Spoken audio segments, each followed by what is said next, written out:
Mohon izin saya menyesuaikan, izin memperkenalkan diri.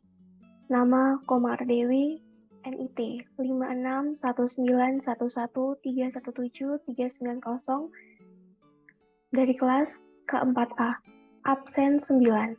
Di sini saya akan menjelaskan mengenai keagenan kapal. Pertama, saya akan menjelaskan mengenai pengertian keagenan kapal sendiri. Definisi keagenan ialah hubungan berkekuatan secara hukum yang terjadi bila mana dua pihak bersepakat membuat perjanjian, di mana salah satu pihak dinamakan agen, setuju untuk mewakili pihak lainnya yang dinamakan pemilik atau prinsipal, dengan syarat bahwa pemilik tetap mempunyai hak untuk mengawasi agennya melalui kewenangan yang telah dipercayakan kepadanya. Dan selanjutnya, yaitu jenis-jenis agen. Jenis-jenis agen dibagi menjadi 3. Yang pertama adalah general agen. General agen, atau yang dikenal dengan agen umum, ialah suatu perusahaan pelayaran nasional yang ditunjuk oleh perusahaan pelayaran asing untuk mewakili kapal-kapal miliknya selama berlayar dan singgah di pelabuhan Indonesia. Persyaratan dalam general agen terdapat pada KM 33 tahun 2001 pada bab 5 pasal 45 ayat 1 sampai dengan 4. Sedangkan yang kedua, jenis agen yaitu subagen. Ialah suatu perusahaan pelayaran yang ditunjuk oleh general agen untuk melayani kebutuhan kapal di suatu pelabuhan. Subagen ini sebenarnya berfungsi sebagai wakil atau agen dari general agen sendiri. Dan yang terakhir yaitu cabang agen. Ialah cabang dari general agen di suatu pelabuhan tertentu. Baik pihak-pihak yang terkait dalam proses keagenan kapal ada 5, yaitu yang pertama adalah kantor syah bandar dan otoritas pelabuhan setempat. Yang kedua adalah Direktorat Jenderal Bea dan Cukai setempat. Yang ketiga adalah kantor kesehatan pelabuhan.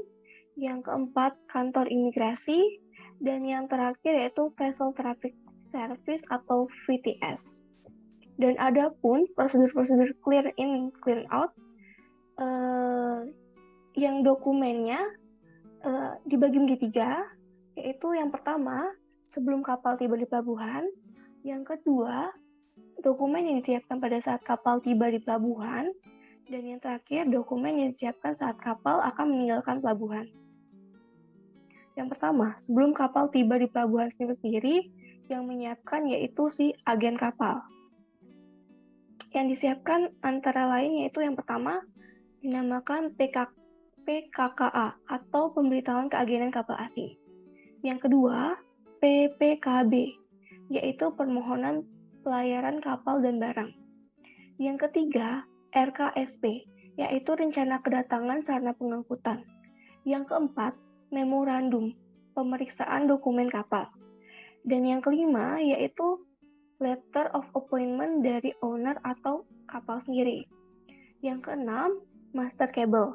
Yang ketujuh, ISSC atau International Ship Security Certificate. Itu dari kapal sendiri.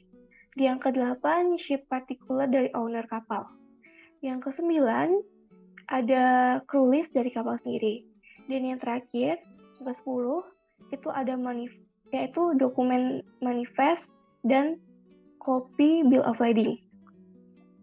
Dan untuk dokumen yang disiapkan saat kapal tiba di pelabuhan, itu ada 5. Yang pertama, crew list. Yang kedua, crew personal effect. Yang ketiga, itu fluid memo. Yang keempat, itu ammunition list atau dangerous cargo list. Yang kelima atau terakhir adalah cargo list dan provision list. Sedangkan dokumen yang disiapkan pada saat keberangkatan kapal juga ada 5.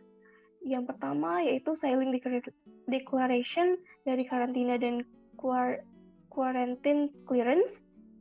Yang kedua yaitu Cargo Manifest dan Copy Bill of Lading. Yang ketiga yaitu Port Clearance Up atau dikenal dengan SIB.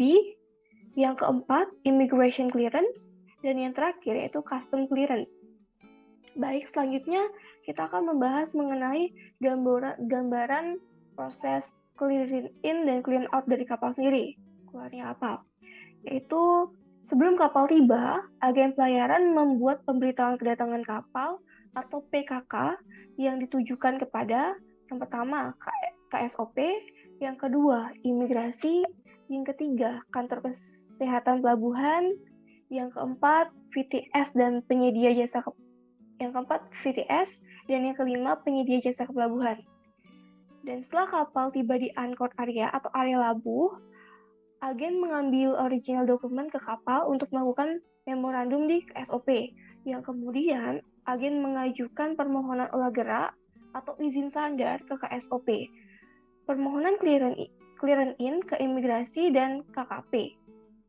Setelah izin olah gerak dikeluarkan, maka kapal dapat disandarkan oleh pihak agen untuk melaksanakan kegiatan bongkar muat yang sebelumnya telah mengajukan permohonan bongkar muat ke DJBC setempat.